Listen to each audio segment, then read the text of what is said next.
Welcome to the Pink Pill RX podcast, hosted by Katie and Jay Fillmore, where we navigate complex and thought-provoking topics surrounding women with a focus on education.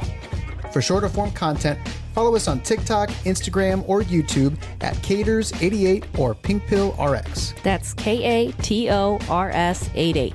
If you enjoy this podcast, please give us a follow and maybe a nice review. Jay. Yeah. If you had to eat one meal every day for the rest of your life, what would it be? Are we talking an entree and two sides? Sure. We'll say a plate's worth. Okay, so no appetizer, dessert, got it. My dad's mashed potatoes. That's what you would eat every day? No, you said I got a plate full, so that's part of the plate. Oh, okay. It's a meal.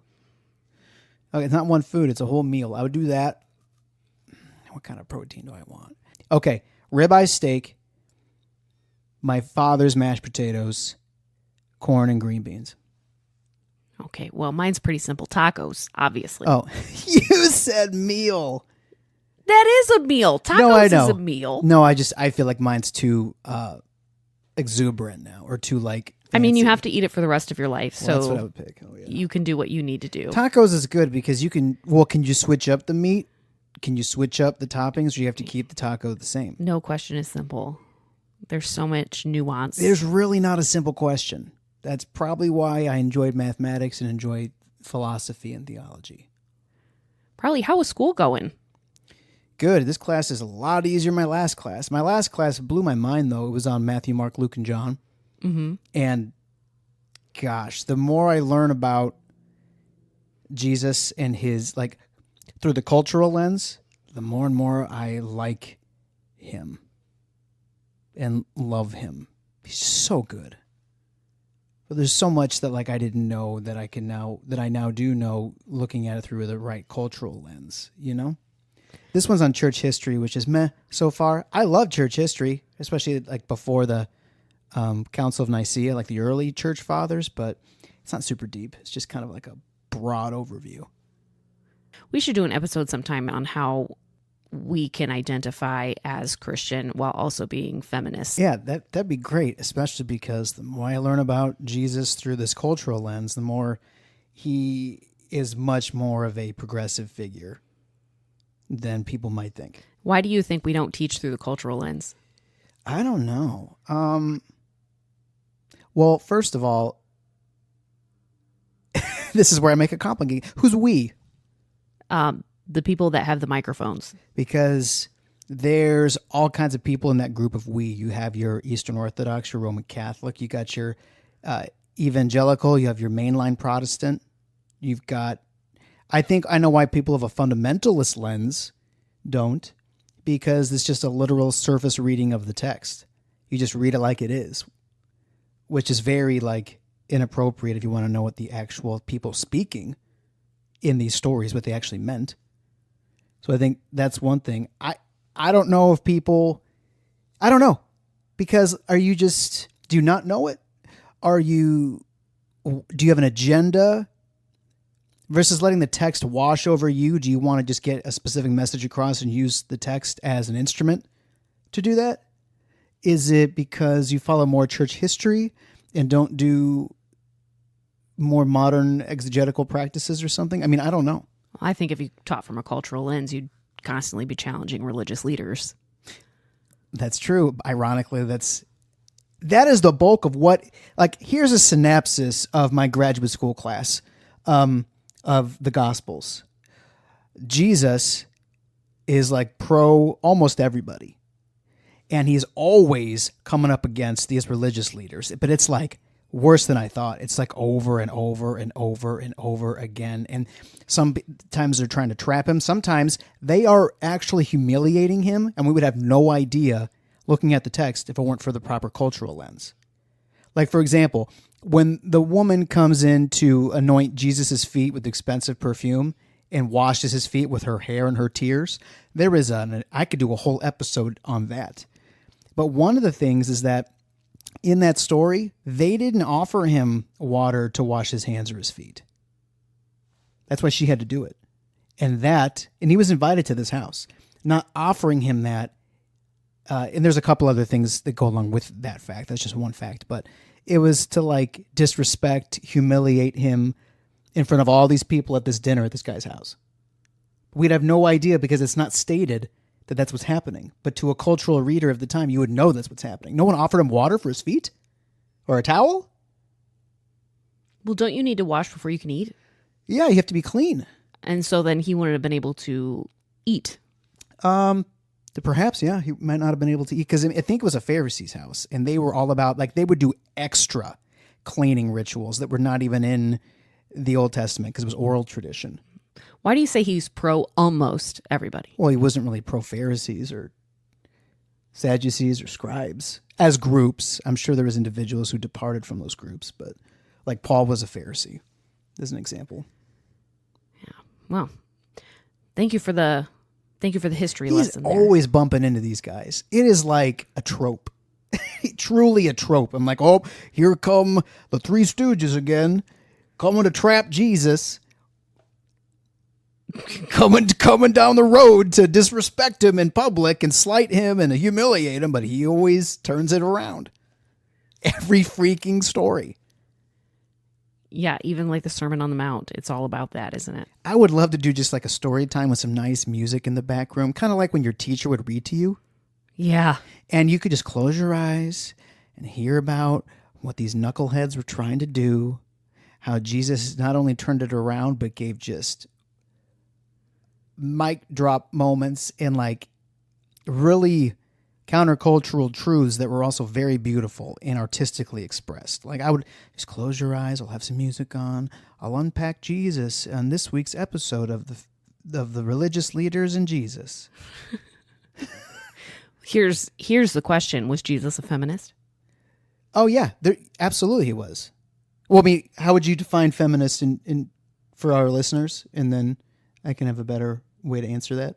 Feminism is, I'll read you an actual, like, the definition. Okay. This is Wikipedia version. Okay. But is a socio-political and ideological movement that seeks to establish and achieve equality between the sexes in political, economic, social, and personal spheres. At its core, feminism advocates for the belief that women in all genders should have equal rights, opportunities, and treatment across society. Girl, we could do a month and just do 4 episodes on the feminist Jesus. We have Jesus and the woman of Samaria. There's a lot to unpack there. The woman who washed Jesus' feet. There's a lot to unpack there. This would be a big episode. The woman who was caught in the act of adultery. That's a big freaking story. There's a lot to unpack there. You see a consistent elevation of women, not just from Jesus, but from early Christianity as compared to the Jews and Hellenist in different attributes of Hellenistic culture. Yeah, I think a common misnomer is that Christianity has always been conservative in that aspect.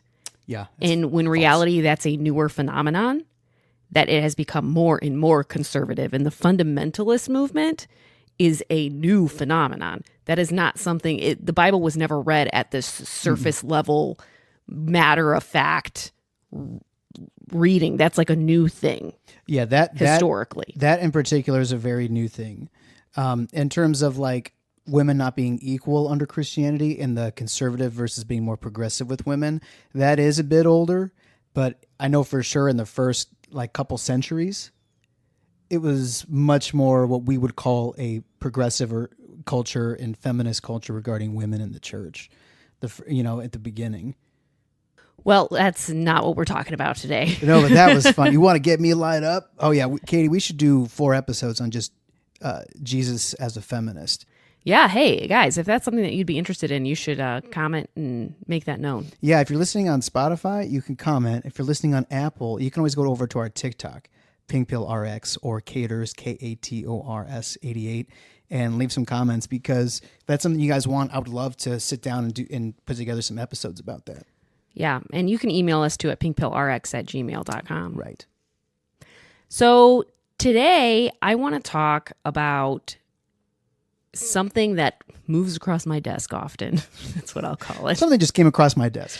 Yeah, I want to share a follower's story, but this story unfortunately is not unique in its core elements because I have gotten emails about this and messages about this before, this kind of attitude of kind of men centering themselves in women's stories, especially when these stories are traumatic.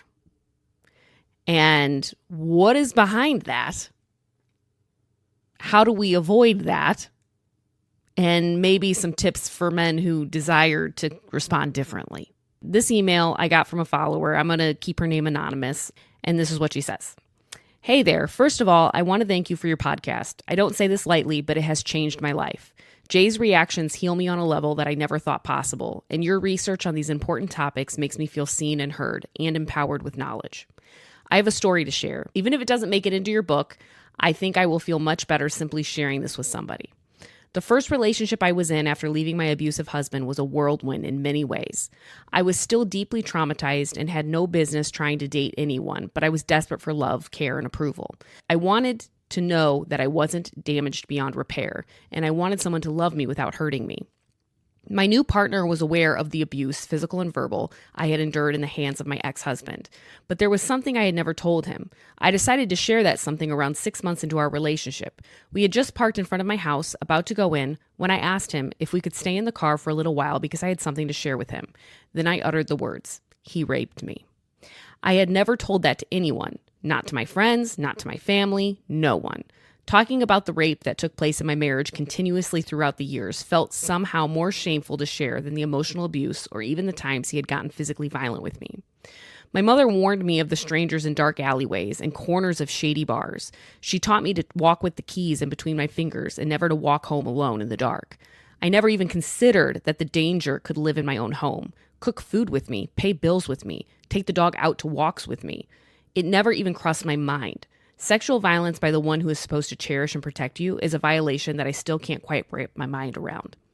My partner, to whom I had just told my deepest, darkest secret to, looked at me blankly, processing what he'd just heard. Then he got angry. He started shaking and shouting. His face was an enraged mask, and he kept repeating that he would kill my ex. I immediately went into caretaker mode, taking on his emotions, trying to comfort him, trying to regulate his mood and calm him down. He didn't respond to my touch or my words, and I was getting into a disassociated state of survival reminiscent of my former marriage. He then simply blurted out, "This is too much for me. I'm going home." I stumbled out of the car, and he drove off angrily, tires screeching as he went. I didn't hear from him until the next day when he texted me and apologized for not controlling his feelings better. He didn't ask how I was doing or say anything else on the matter. I was used to being mistreated, so I took the shame upon my shoulders and continued being in a relationship with him. Now I realize I didn't think I deserved any better. Throughout the relationship, I tried talking to him about my experience and the experience of other women around me, sharing my feelings, thoughts, and trauma, sending him links on news articles about the horrors women face, and even asking him to listen to a few songs that I felt describe my own experience. His response? Quote, "I wish you would stop sharing about this stuff constantly. It's really affecting my mental health. I don't need to hear about stuff like this all the time." I have never talked about my rape since. I have dropped subtle hints here and there to my friends and my current therapist, but I've never said the actual word again. I started therapy recently and I'm hopeful that I will one day be able to speak the word rape to someone better equipped to handle their feelings and take into account mine. Someone who will respond with the kindness and compassion that I deserved back when I first uttered those words. I hope you're taking good care of yourself while writing this book and doing the podcast, surrounded by so many horrible topics and experiences. I'm sending you strength, prayers, and hugs. Do you have any initial thoughts? Probably chronologically backwards in the story. First of all, this guy is saying it's affecting his mental health to have to hear about stories like this all the time. He's giving me a look, guys. I am giving her a look. Yeah.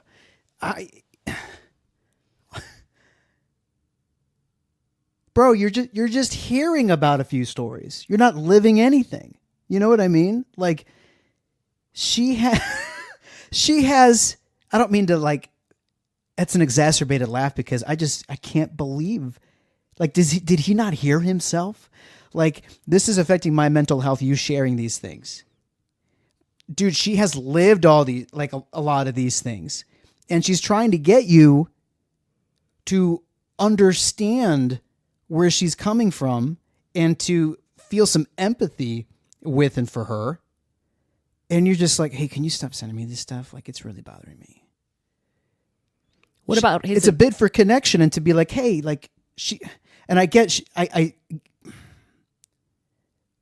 being in a relationship, following the relationship she was in, but also just like in a relationship in general, you want empathy from your partner. You want your partner to want to understand you. You want your partner to be emotionally supportive of you. And it's just that that's like a horrible, horrible fumble just in that part of the conversation. I'm not even talking about the initial one where she's sharing about her assault. Yeah, what about that when he responds, I want to kill him? I need to think about that for a moment because there's some big flags there. Well, I guess one of my questions is, have you been in any similar situations where someone has shared about their past relationship? And it doesn't have to be like rape necessarily, but past abuses in their relationships. Mm-hmm. And it has risen within you similar feelings of, I want to beat this person up, or I want to. Yeah. Oh, yeah, sure. Yeah. Yeah, absolutely. Because you're.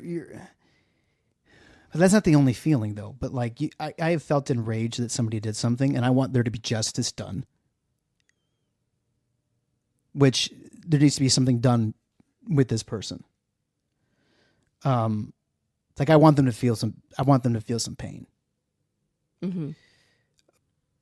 But if the anger you feel, like he left the conversation.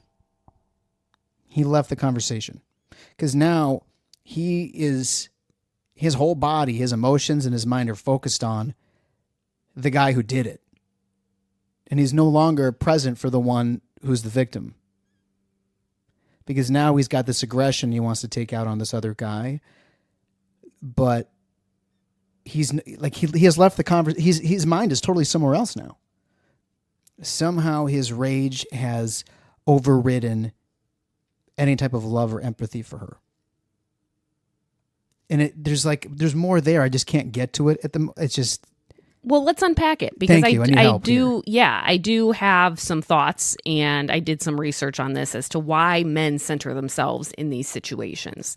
Why are they bringing main character energy to supporting character circumstances? Yeah, he's in a supporting character role, but he brought main character energy to it. Yes. So men are socialized to see themselves as protectors, first of all. And that is just a way that we socialize men. They're raised with this idea that their role is to defend women. And when they hear about harm, they imagine themselves in an action role that usually involves revenge or punishment or saving. Sure. So it makes the story about their response instead of your experience is what that does. Also, they struggle with discomfort and avoidance of vulnerability. Not saying just men struggle with that, but men, if we were to do a caricature overarching in general, the way that men are socialized, they are not socialized to be comfortable with vulnerability. So hearing about this sexual violence forces them to confront very painful realities, including possibly their own potential complicity in a culture that allows that. It could come from a fragile sense of masculinity. The rage and the withdrawal or the it's too much for me reactions stem from fragile self-concepts. If they cannot tolerate this emotional discomfort, they flip into anger or avoidance. And they end up managing their emotions instead of receiving support, or instead of giving support for yours. There is no need to defend because what happened already took place. That's not your role now. Now your role is to support her. You don't have a defending role anymore. Unless there's like an ongoing order of protection and this person's harassing or something like that. Like your role isn't to defend. Like this has happened. This is a real thing that has occurred. You were not there. Now your role is now the question is, what do you do now that it's happened? Because the energy you have to defend, that might be a noble thing. And like you said, it is conditioned in you. Like that's not appropriate now in this situation. But maybe that's all the only tool you have to know what to do, because you don't know what to do to support. Yeah. And we will get in a little later here to like possibly some ways that men can be more supportive in those situations. So we're not going to leave. If any men actually listen to this podcast, hopefully there are some. And if there are, that's awesome. We'll have some things at the end here, some ideas and stuff. I also see multiple defense mechanisms happening here. Like there's projection going on. They're putting their emotions on you. It's hurting my mental health to hear this. Mm-hmm. Yeah, it's wild. There's some displacement. Instead of like engaging with her pain, they've displaced it into like this fantasy of violence against the abuser, making themselves the main character of the fantasy. Mm. You know? And then there's this denial, almost like protecting themselves from unbearable truth by shutting down the conversation completely. Yeah, he never circled back to it. Yeah. So by not opening it back up, because what she's not going to, you just freaked out and left, apologize for your emotions and never, like, she's not going to want to bring it up. Now it's been volleyed to you. And you are not volleying it back. So you're letting it die. You're letting the conversation die. Yeah. And so therefore you are like shutting it down. And Jay, I'm not joking you, like this trope, mm-hmm. especially when disclosing sexual violence, mm-hmm. is very common with men. I could see that. I mean, yeah. I mean, I felt those feelings before. I have gotten emails about it. I've gotten messages about it of how do I get my boyfriend to stop centering himself in this space? Yeah, like it's not about your anger. That's not what this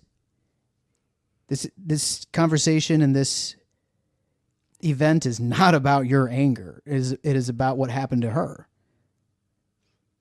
Yeah, and maybe being more curious about if you are angry, where, that's something to explore on your own. Yes, because I mean, emotions are there for a reason, and it's good to explore, but it's not the time or place to do that with her, because then you're usurping the focus of the conversation. Yeah. So I did read some articles in preparation for this, and I found some interesting kind of just little tidbits that I hadn't thought about before when it comes to men and conditioning. And, the stuff that we kind of started out with is kind of like basic. Like we know that men are conditioned to be protectors and mm-hmm. all that stuff. I think there's epigenetics in there too. Yeah. So men tend to regulate emotions through actions rather than verbal expression. Oh, amen, sister. That's exactly what I do. Yeah. Right? Because let's fix it, right? We're going to fix it. And if I can't fix it, I have to get that energy out some other way. And it's not through words. I have to do something with my body. Like I'm going to go fix something else.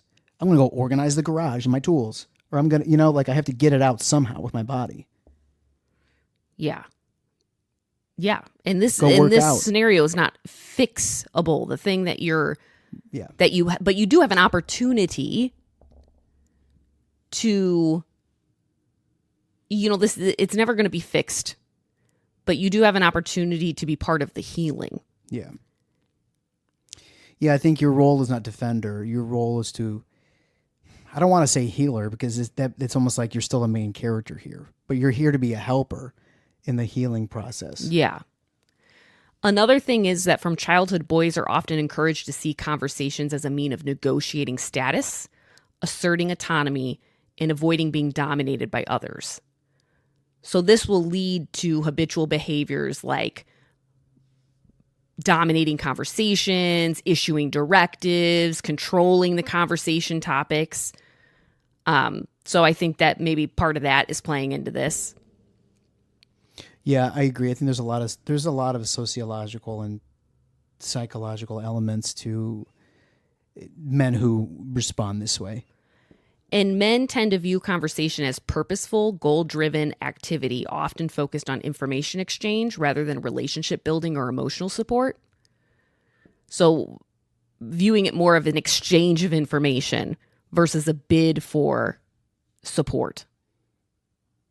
Yes, absolutely. And I identify with that. Like, I have to be intentional to be more relational with my conversations because it's much more like the first one. Yeah.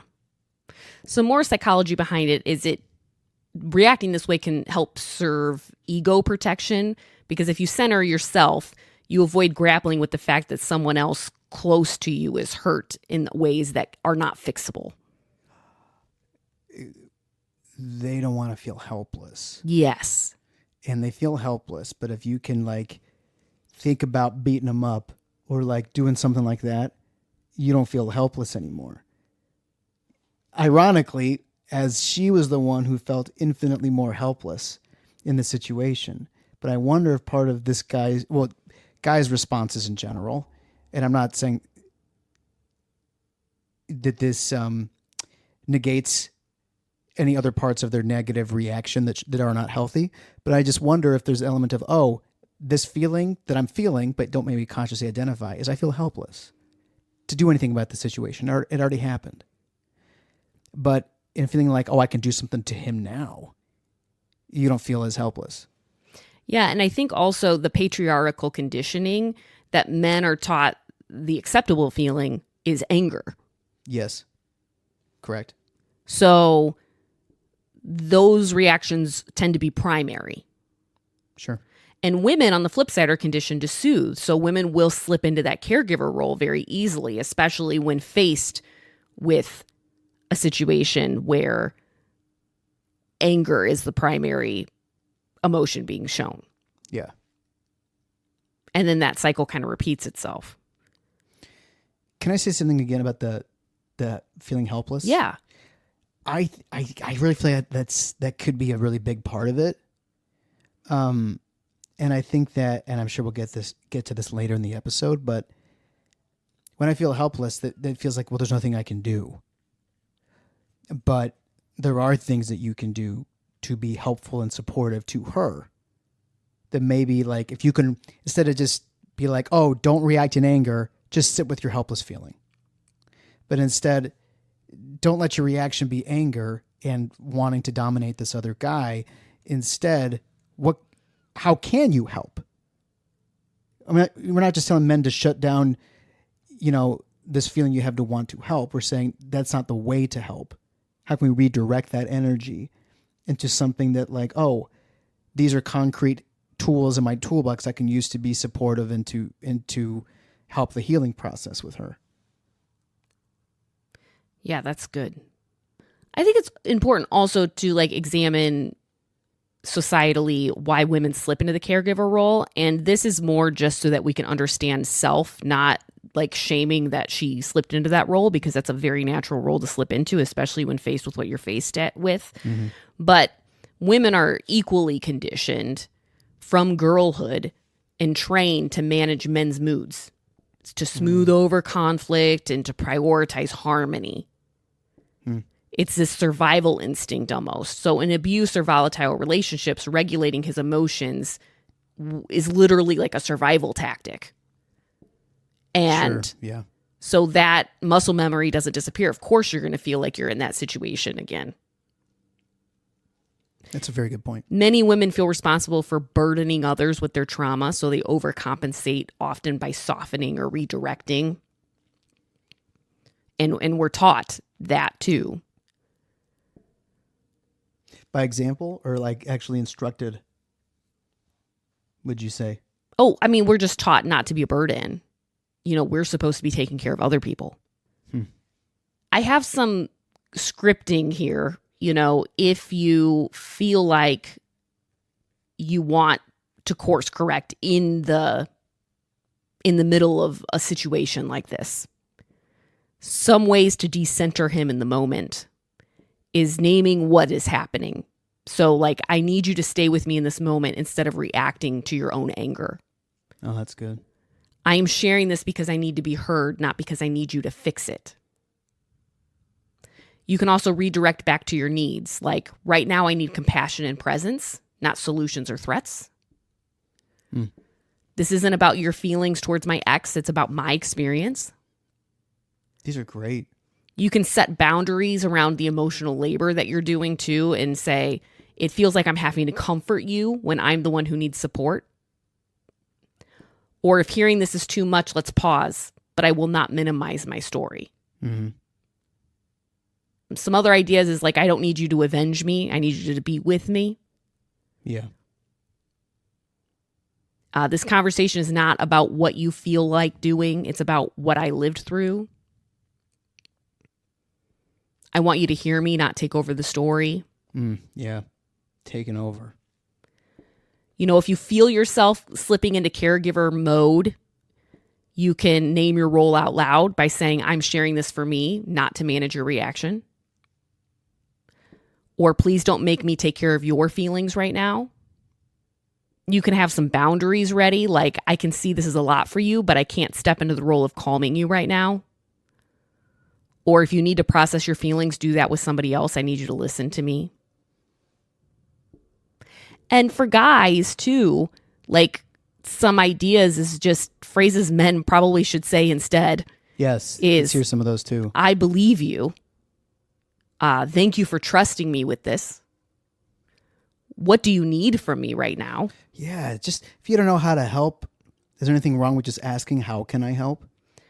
Yeah, I think that it puts more like it does put more emotional side. labor on Yeah. her side, but I do think some women would welcome that question. And it might be nothing. It might be, I need you to do nothing. I just need you to listen, Another thing that you could say is, I'm here and I'm listening. Yeah, that's good. Support means making space, okay? Not taking over. Because taking over, you're taking space. Yes. You want to create as much space for these stories to be shared as possible. Yeah. Because your angry reaction is enlarging yourself, and there's no room for her feelings and story in that. It's almost like I picture like you opening up a space, like a bubble in front of her that encompasses both of you, and it's her space to do with it what she wants to. But then almost like a little bubble dome. But then your anger can fill up that whole thing, and there's no space for her anymore. I put together a little role play. Oh. Where you're the guy. And I have the centering version of something a guy would say. And then I might have some comments, but then you'll say like the supportive version.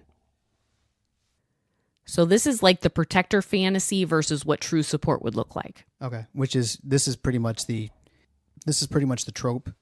Yes. Or the archetype that this guy demonstrated in this story, in this woman's story. Yes, this would be an example. Okay. I'm going to track this guy down. I can't even hear this without losing my mind. So obviously the story stopped being about her and it became about his imagined hero role, and she disappeared. So a better thing would be to say, thank you for telling me. I can't imagine how hard that is to say. I believe you. I'm here with you. Like, what a beautiful thing to say. So emotional collapse versus presence. An example of that would be if you were centering yourself, it would sound like this. This is too much for me. It's killing me to even hear it. I don't think I can take this on. I'm breaking down. So suddenly you find yourself in the caregiver role and saying it's okay, and your story goes unheard. Yeah. So a better reaction would be, I can see how heavy this is. And I feel how heavy this is. I'm not going to run from this, though. I'm right here listening. You don't have to comfort me, even if I have emotions about it. shutting it down versus holding space. So if I disclosed something, can we not do this? I can't deal with this kind of stuff. It's really messing with my head. so that obviously slams the door on any disclosure, Right. and his comfort matters more than her pain. Right. And then the supportive version would sound like, if this in any way feels or seems like I'm overwhelmed by this or seems overwhelming to me, that's mine to figure out and process later. Right now, I want you to feel heard, and I just want you to keep going. Caregiver reflex versus a boundary. So if I disclosed something, a centered version would sound like, I can't believe this happened. This hurts me so much. and like that, I'm back to the caretaker mode. Oh. My pain gets erased. This one's very interesting because I would think that saying that is like, oh, I'm just trying to show that I'm emotionally present. I wouldn't even think that it would trigger a caregiver response. Yeah, but this idea that, oh, now he's hurting. Yeah, well, I think that's my point, though, is most guys would not think about, oh, you remember we did the episode on like mental load? Yeah. And there are things that we can say that make more mental load for the partner. Right. I would not think, like I would have to check myself about what I'm saying. Oh, is this giving you more mental load? Similarly, with this, I would have to check myself and think, oh, I can say this to show my emotions and empathy that I'm hurting with her over this, but is this going to push her into a caretaker role? Mm-hmm. Never would have thought that. Yeah. So a better thing to say would be, I don't want you to take care of me in this moment. I want to take care of you by listening to what you're saying. So please don't stop talking. You can hear the difference, obviously. In one version, the man is hijacking the story, and in the other, he keeps the focus on the survivor. Yeah, it's almost like that defensive energy that I would feel and men would feel. It's not in this situation, it's not needed to go towards the abuser. It's needed to go toward yourself. Like, I need to defend you from all of the... Let me see how I want to phrase this. I want to defend you from him and everything that he represents. And he also represents the negative, male responses. So if I want to defend you against him, I also, in this moment, can defend you against the negative, wrong, centering male responses. So my defensive energy that I'm tempted to use to lash out towards this guy, I need to use it to create space for you and to hold myself in check. Yeah. Yeah. Defender against yourself, essentially. I need to defend you from what I could possibly do right now. Because I can imagine she shared this for the first time ever. And the vulnerability it takes to share that for the first time. And, not the second, third, like, that's not what I'm saying, but it's a special kind. And so for him to react that way, he did a whole nother, core event. Yes. To traumatize her. It's re-traumatizing. Yes.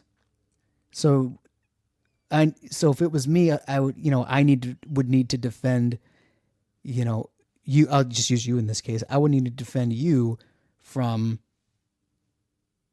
myself. Yeah. Yeah. And it's all about presence, staying, listening, believing. I don't think men see these as action items, but they are. Staying, listening, being present, believing are all deeply impactful action items that men can do. Yeah. I feel like it's our role to defend your space, because there are lots of things that want to come in and take away your space. They're like the protector fantasy threatens to take away your space. My emotionally collapsing and shutting down takes away your space. Me somehow making it about me or prompting you to become a caretaker, that's a threat to your space. So I need to defend your space. And it takes a lot of strength and fortitude as a man to do that, when maybe to you, guys like myself, like emotions can be a very I'm uncertain about them. I don't know how to navigate them. Kind of make me anxious, but I need to dig up all the strength that I have to keep those things from taking away your space and sharing something traumatic.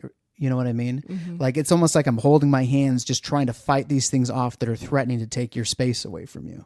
Yeah, that's a good visual.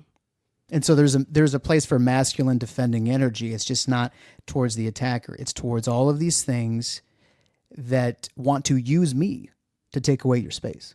Yeah. That was a great discussion, I feel like. Yeah. And if you have a story that is similar to this one, just know that your story is valid. It's valid. And your needs matter. And you don't have to minimize your pain just to protect somebody else's comfort. And for the men listening, practice listening without interrupting, without having this need to problem solve or come to the rescue, and without turning it back on yourselves and taking up that space, like you were saying. Yeah. Yeah. And I think there's some guys that probably might do it maliciously, but I think there's more guys that do it without realizing it because of just programming. And I think there's guys that do it maybe with some realizing it, but you want to like consciously be better about it. Yeah. I think there's different guys that find themselves in different places. I was much more like the second one where I just maybe wasn't even aware of my programming. And then eventually I was like, oh no, I'm aware. Like, I don't want to have responses like that. I want to get better. I just don't know how. Therapy's been good for that for me. And it's hard to have emotionally healthy responses if I'm not emotionally healthy. True. That's not what naturally will come out. Well, that's all I have for us today. Yeah. Thanks for talking. And thank you to the woman who shared your story. I'm very, very sorry that not only it happened to you, but then that conversation happened to you. And I hope that you can find in the future a person or people that you can disclose to that will provide you the space that you deserve. Yeah. I hope so too. And I hope it's impactful for you in a positive way like this one was in a negative way. Yes. Yes. And that you could have a new core memory. Yeah. I hope for those of you listening, something was intriguing or sparked a curiosity, or you felt affirmed or challenged. Stay educated. Take the pink pill. If you enjoyed this podcast, please give us a follow and maybe a nice review.